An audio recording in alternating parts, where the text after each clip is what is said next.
In order to speed up the games, Major League Baseball introduced a significant rule change this season. There's a pitch clock for the first time. A pitcher has 15 seconds to throw each pitch, 20 seconds if there's a runner on base. And if he doesn't, the umpire has to call a ball.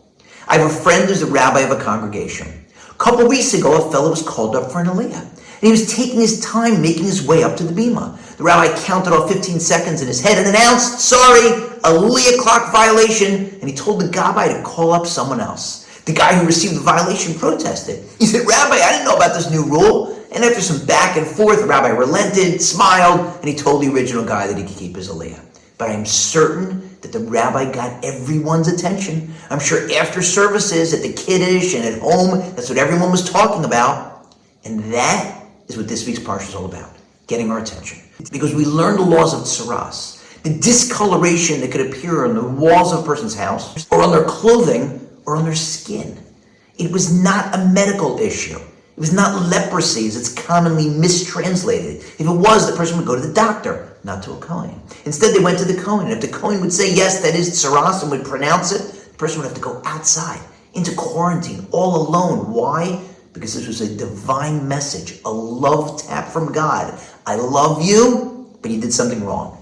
The person would receive tsaras in connection with the transgression of certain specific prohibitions, the ones against slander and gossip typically.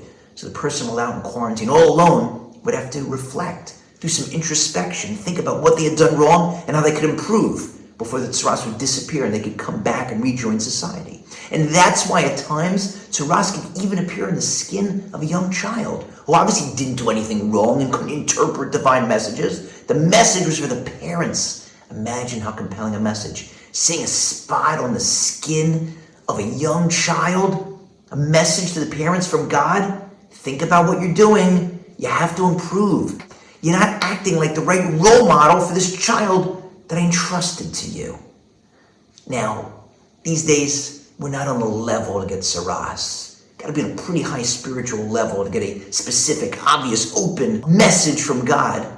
Nowadays, it's tough to suss out when is God sending us a message, what is the exact message, but that shouldn't stop us from trying. Whenever something bad happens, no matter how trivial, stop and ask, is this a message? And if it is, what might God be telling me? How can I improve? Engage in some introspection, some reflection. And I can't help but wonder, did we do that after COVID? After the biggest message we've ever received, all of us, in our lifetimes. I get it. We made all sorts of changes. We're not in the office nearly as often as we used to be. We have all sorts of work from home wardrobes now.